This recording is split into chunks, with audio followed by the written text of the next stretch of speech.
go where I want and I do what I want. My belt match the kicks, don't you go Bonnie? Think T to the G, man. Who you think it gonna be? Now, coming off doing my first actual story time, where I told you about how I actually went to prison the first time, I thought I was going to tell you about some experiences I had in there and everything like that. But it wasn't that funny. I mean, there was some funny stuff in there, but I actually want to tell you about my first day out, because that was actually classic, super comedy classic. So this story is really going to be just about like my actual first day out, because it was wild from as soon as I woke up to as soon as I went to sleep. But if you're new to the channel, make sure you hit that subscribe button. And if you're one of my day ones, make sure you hit that like button and drop a comment like you always do. Now, without wasting time, let's get into it. Okay, so first day out. I'm paroling from High Desert, which is like Nevada, like super far. I have to get on a bus, a Greyhound bus, to take me all the way back to San Francisco. But it doesn't even drop me off there. It drops me off in like Sacramento or something like that. But they let us out like 5. So I got there around 12. I've got the fresh change outfit, you know what I mean? I had the Gucci bag. I was just dripping for the time. I thought, you know what I mean? So then my cousin hits me and says, yo, yep, the same cousin. You're going to, matter of fact, just let you guys know, a disclaimer. In a lot of these story times, you're going to hear about this cousin a lot. That's why he's been nameless this whole time, because he's been around when some things was going around, you know what I mean, what's going on. But yeah, short story shorter. So here we go. Well, actually, long story longer. So I had the dope outfit. And I bought a cell phone because you didn't have one come from prison. So I had to go, as soon as I got off the bus, I went straight to a Metro store and bought a cell phone. And then I called him. It was some crappy phone too. It had to be like the Android 801. it was, I think that thing still has Snake on it. For facts. But so I call him. He says, yo, you came home at the right time. I was like, yo, I thought you knew I was coming home today. Like, well, I guess they didn't. I don't know. But anyway, short story shorter, I was in a rap group I told you called Hall of Fame back then. And they had a studio session. But it turns out nobody wanted to go for some reason. So it was maybe about the cousin, one other person, and he invited me. So keep in mind, the studio is in Santa Cruz. Remember, I'm going back to the scene of the crime pretty much, right? So, and I'm like, yo, it doesn't seem like a good idea. But he's like, yo, I thought you said you wanted to be a rapper. Free studio time. And I got stacks of raps in my, you know what I mean? So I just say, you know what? And plus, the icing on the cake. I totally forgot about that. I had a place to stay because my cousin had his own place. So I was like, you know what? I could start my career here. Remember, this is before I went to check in with probation. So everything was like in my head lining up.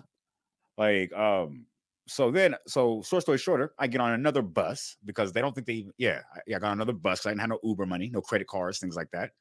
And then, so I take a bus to another bus, to another bus, to another bus, and I get to the studio session. By this time, it's only like 3 p.m.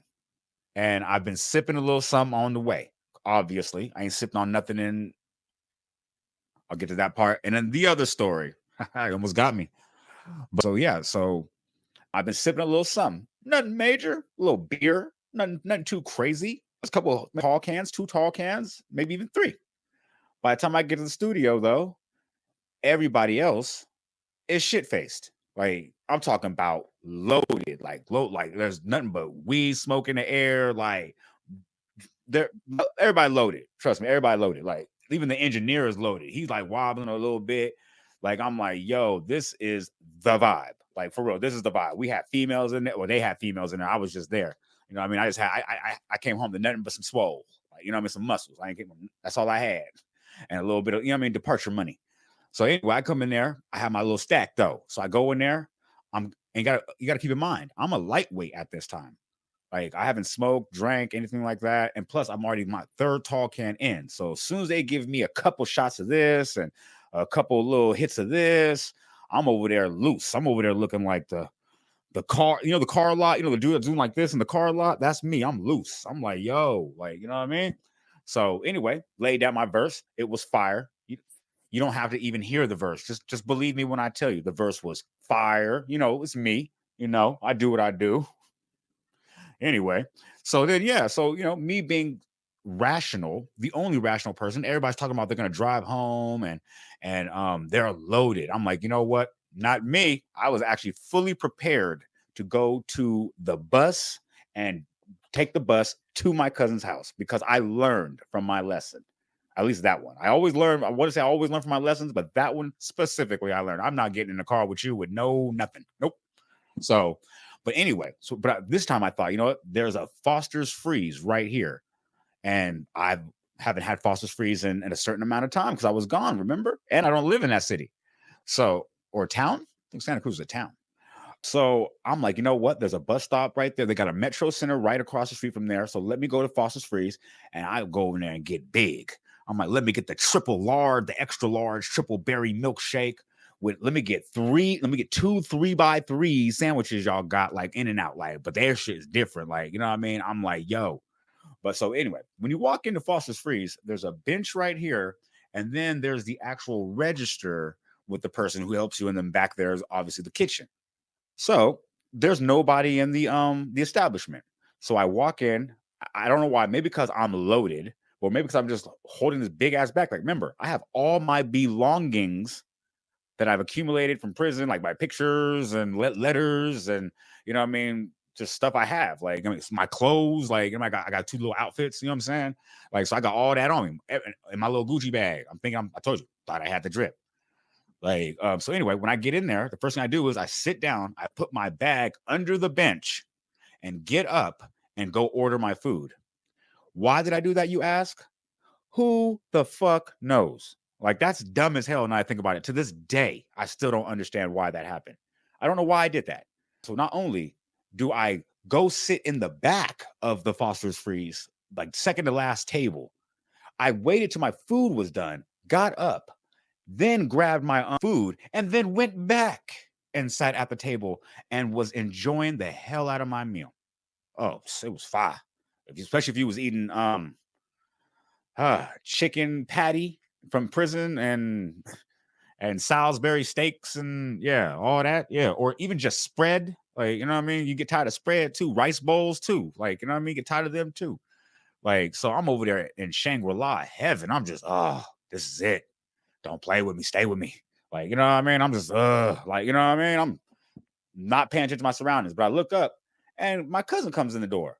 I'm like, cool, no problem. He walks up to me, sits across from me, adjacent on the table. Very first thing out of his mouth is, yo, where's your bag?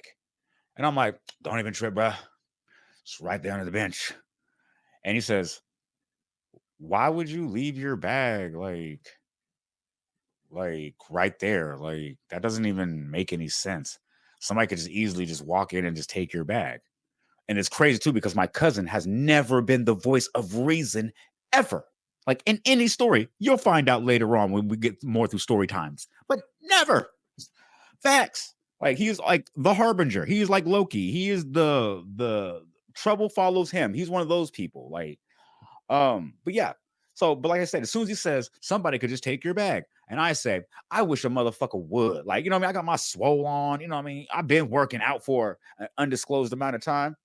You know what I'm saying? But like in true karmic fashion, as soon as I said that, as soon as the word just left, just permeated the air, like for half a click.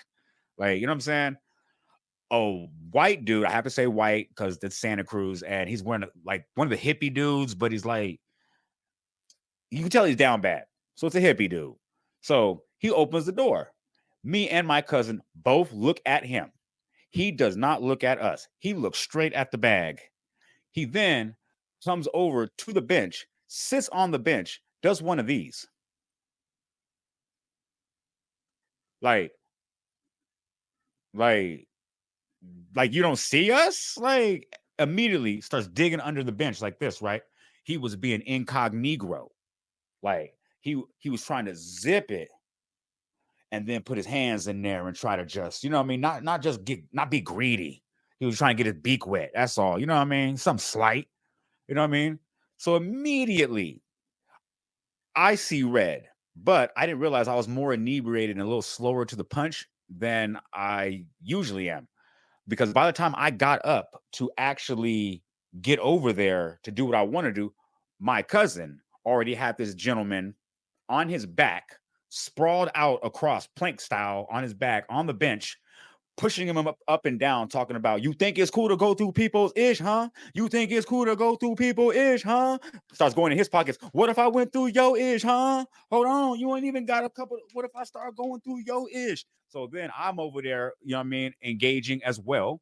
And as soon as I get over there, the manager comes from behind the counter and grabs me. And I don't even think. I just turn around and push him. I push him. If you know this store, I'm glad I'm glad the gentleman didn't get hurt. But the gentleman, it was such a weird way this angle is, because there is a plate glass window, bricks right there that hold it up, and this small door for one person. And when he turned and grabbed me, I just went this and through. And the way his legs left the ground, and he went through the door, the swinging door, and the door swung, didn't break, didn't crack, nothing. Like, that had to be the universe on both of our sides in that moment, because he literally hit the back of the curb, bam, and then rolled into the street. Rolled. And a car came and braked. And then another employee came out and said, leave us alone. Get out of here. I'm calling the police. And by this time, we're already just pummeling Brady. I'm like, I don't care. Call the police. I'm turned up. He's like, no, I said I already called the police. And that's when we were like, oh, snap.